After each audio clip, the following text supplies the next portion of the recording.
ತಾರೀಕು ಗಂಟು ಮೆಟ್ಟಿನ ನೆಲ ಚಿತ್ರದುರ್ಗದಿಂದ ವಿಧಾನಸೌಧದವರೆಗೆ ನಿರಂತರ ಪಾದಯಾತ್ರೆಯನ್ನ ಕೈಗೊಂಡು ವಿಧಾನಸೌಧಕ್ಕೆ ಮುತ್ತಿಗೆಯನ್ನ ಹಾಕಬೇಕು ಅಂತ ಹೇಳಿ ಎಲ್ಲರೂ ತೀರ್ಮಾನವನ್ನ ಮಾಡಿದ್ದಾರೆ.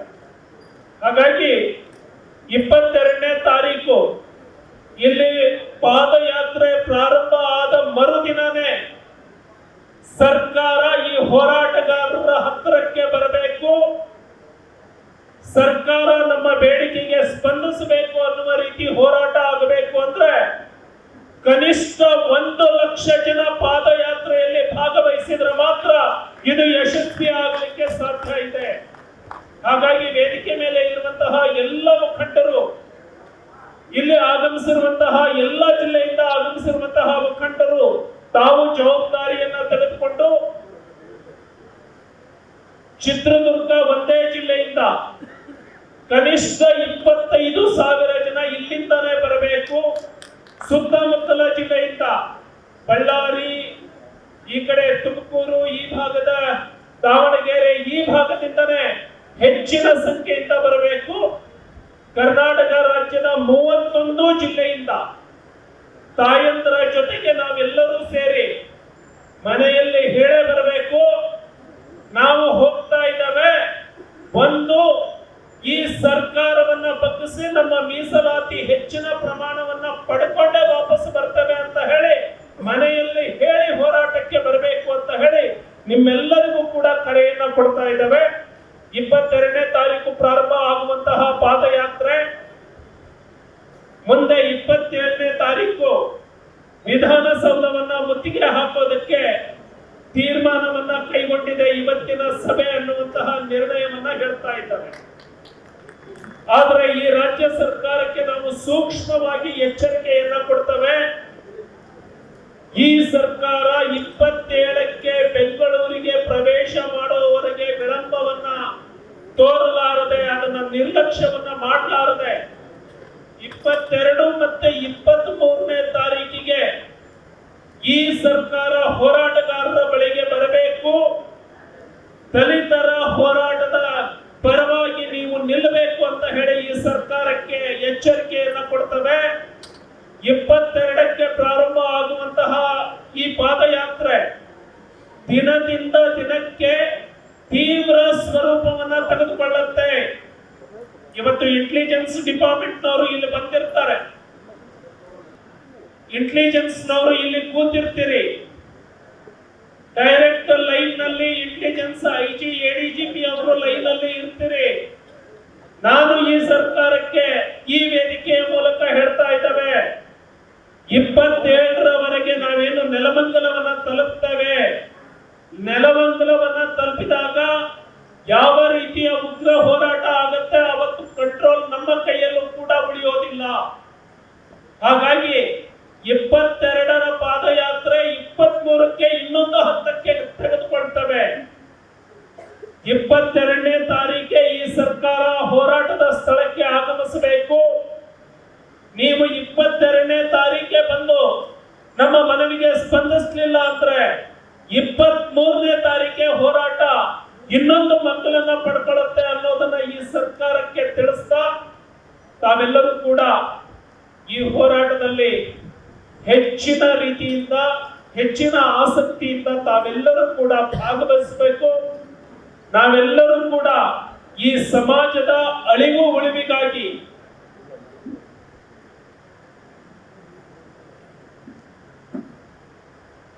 ಇಪ್ಪತ್ತೇಳನೇ ತಾರೀಕು ನಾವೇನು ಬೆಂಗಳೂರು ತಲುಪ್ತಾ ಇದ್ದೇವೆ, ಅಧಿವೇಶನ ನಡೆದ ಕೊನೆಯ ದಿನ ಅವತ್ತಿರುತ್ತೆ.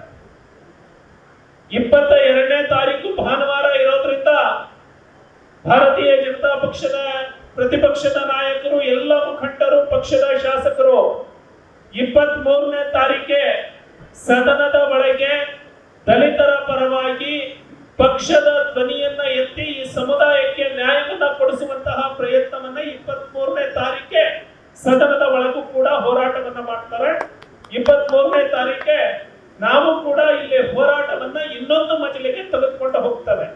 ಇದಕ್ಕೆ ನಿಮ್ಮೆಲ್ಲರ ಒಪ್ಪಿಗೆ ಇದ್ರೆ ಎಲ್ಲರೂ ಕೂಡ ಕೈ ಎತ್ತೋದ್ರ ಮೂಲಕ ನಾವೆಲ್ಲರೂ ಕೂಡ ಈ ಹೋರಾಟದಲ್ಲಿ ಅತ್ಯಂತ ಉತ್ಸಾಹದಿಂದ ಭಾಗವಹಿಸ್ತವೆ ಅಂತ ಹೇಳ್ತಾ ಎಲ್ಲರಿಗೂ ಧನ್ಯವಾದ.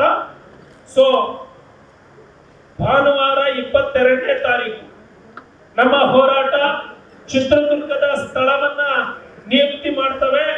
22ನೇ ತಾರೀಕು ಗಂಟು ಮೆಟ್ಟಿನ ನೆಲ ಚಿತ್ರದುರ್ಗದಿಂದ ವಿಧಾನಸೌಧದವರೆಗೆ ನಿರಂತರ ಪಾದಯಾತ್ರೆಯನ್ನ ಕೈಗೊಂಡು ವಿಧಾನಸೌಧಕ್ಕೆ ಮುತ್ತಿಗೆಯನ್ನ ಹಾಕಬೇಕು ಅಂತ ಹೇಳಿ ಎಲ್ಲರೂ ತೀರ್ಮಾನವನ್ನ ಮಾಡಿದ್ದಾರೆ.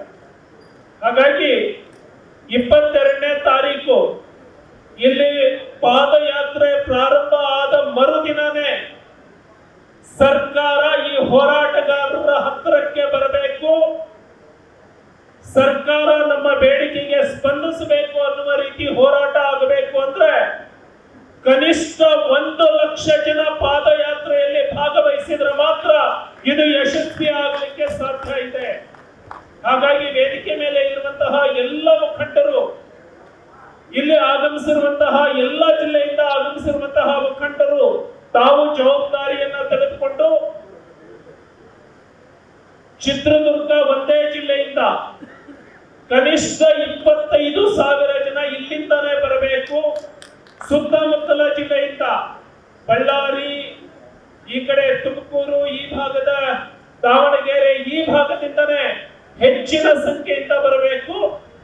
ಕರ್ನಾಟಕ ರಾಜ್ಯದ 31 ಜಿಲ್ಲೆಯಿಂದ ತಾಯಂದ್ರ ಜೊತೆಗೆ ನಾವೆಲ್ಲರೂ ಸೇರಿ ಮನೆಯಲ್ಲಿ ಹೇಳೇ ಬರಬೇಕು, ನಾವು ಹೋಗ್ತಾ ಇದ್ದಾವೆ, ಒಂದು ಈ ಸರ್ಕಾರವನ್ನ ಬಗ್ಗಿಸಿ ನಮ್ಮ ಮೀಸಲಾತಿ ಹೆಚ್ಚಿನ ಪ್ರಮಾಣವನ್ನ ಪಡ್ಕೊಂಡೇ ವಾಪಸ್ ಬರ್ತವೆ ಅಂತ ಹೇಳಿ ಮನೆಯಲ್ಲಿ ಹೇಳಿ ಹೋರಾಟಕ್ಕೆ ಬರಬೇಕು ಅಂತ ಹೇಳಿ ನಿಮ್ಮೆಲ್ಲರಿಗೂ ಕೂಡ ಕರೆಯನ್ನ ಕೊಡ್ತಾ ಇದ್ದಾವೆ.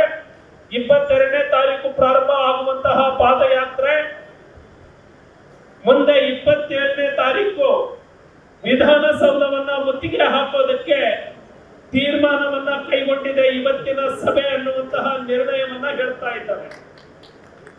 ಆದ್ರೆ ಈ ರಾಜ್ಯ ಸರ್ಕಾರಕ್ಕೆ ನಾವು ಸೂಕ್ಷ್ಮವಾಗಿ ಎಚ್ಚರಿಕೆಯನ್ನ ಕೊಡ್ತೇವೆ. ಈ ಸರ್ಕಾರ 27ಕ್ಕೆ ಬೆಂಗಳೂರಿಗೆ ಪ್ರವೇಶ ಮಾಡುವವರೆಗೆ ವಿಳಂಬವನ್ನ ತೋರಲಾರದೆ, ಅದನ್ನ ನಿರ್ಲಕ್ಷ್ಯವನ್ನ ಮಾಡಲಾರದೆ 22 ಮತ್ತೆ 23ನೇ ತಾರೀಕಿಗೆ ಈ ಸರ್ಕಾರ ಹೋರಾಟಗಾರರ ಬಳಿಗೆ ಬರಬೇಕು. ದಲಿತರ ಹೋರಾಟದ ಪರವಾಗಿ ನೀವು ನಿಲ್ಲಬೇಕು ಅಂತ ಹೇಳಿ ಈ ಸರ್ಕಾರಕ್ಕೆ ಎಚ್ಚರಿಕೆಯನ್ನ ಕೊಡ್ತವೆ. 22ಕ್ಕೆ ಪ್ರಾರಂಭ ಆಗುವಂತಹ ಈ ಪಾದಯಾತ್ರೆ ದಿನದಿಂದ ದಿನಕ್ಕೆ ತೀವ್ರ ಸ್ವರೂಪವನ್ನ ತೆಗೆದುಕೊಳ್ಳುತ್ತೆ. ಇವತ್ತು ಇಂಟೆಲಿಜೆನ್ಸ್ ಡಿಪಾರ್ಟ್ಮೆಂಟ್ ನವರು ಇಲ್ಲಿ ಬಂದಿರ್ತಾರೆ, ಇಂಟೆಲಿಜೆನ್ಸ್ ನವರು ಇಲ್ಲಿ ಕೂತಿರ್ತೀರಿ, ಡೈರೆಕ್ಟ್ ಲೈನ್ ನಲ್ಲಿ ಇಂಟೆಲಿಜೆನ್ಸ್ ಐಜಿ ಎಡಿಜಿಪಿ ಅವರು ಲೈನ್ ಅಲ್ಲಿ ಇರ್ತೀರಿ. ನಾನು ಈ ಸರ್ಕಾರಕ್ಕೆ ಈ ವೇದಿಕೆಯ ಮೂಲಕ ಹೇಳ್ತಾ ಇದ್ದೇವೆ, 27ರವರೆಗೆ ನಾವೇನು ನೆಲಮಂಗಲವನ್ನ ತಲುಪ್ತೇವೆ, ನೆಲಮಂಗಲವನ್ನ ತಲುಪಿದಾಗ ಯಾವ ರೀತಿಯ ಉಗ್ರ ಹೋರಾಟ ಆಗತ್ತೆ ಅವತ್ತು ಕಂಟ್ರೋಲ್ ನಮ್ಮ ಕೈಯಲ್ಲೂ ಕೂಡ ಉಳಿಯೋದಿಲ್ಲ. ಹಾಗಾಗಿ 22ರ ಪಾದಯಾತ್ರೆ 23ಕ್ಕೆ ಇನ್ನೊಂದು ಹಂತಕ್ಕೆ ತೆಗೆದುಕೊಳ್ತವೆ. 22ನೇ ತಾರೀಕೆ ಈ ಸರ್ಕಾರ ಹೋರಾಟದ ಸ್ಥಳಕ್ಕೆ ಆಗಮಿಸಬೇಕು. ನೀವು 22ನೇ ತಾರೀಕೆ ಬಂದು ನಮ್ಮ ಮನವಿಗೆ ಸ್ಪಂದಿಸಲಿಲ್ಲ ಅಂದ್ರೆ 23ನೇ ತಾರೀಕೆ ಹೋರಾಟ ಇನ್ನೊಂದು ಮಕ್ಕಳನ್ನ ಪಡ್ಕೊಳ್ಳುತ್ತೆ ಅನ್ನೋದನ್ನ ಈ ಸರ್ಕಾರಕ್ಕೆ ತಿಳಿಸ್ತಾ ತಾವೆಲ್ಲರೂ ಕೂಡ ಈ ಹೋರಾಟದಲ್ಲಿ ಹೆಚ್ಚಿನ ರೀತಿಯಿಂದ, ಹೆಚ್ಚಿನ ಆಸಕ್ತಿಯಿಂದ ತಾವೆಲ್ಲರೂ ಕೂಡ ಭಾಗವಹಿಸಬೇಕು. ನಾವೆಲ್ಲರೂ ಕೂಡ ಈ ಸಮಾಜದ ಅಳಿವು ಉಳಿವಿಗಾಗಿ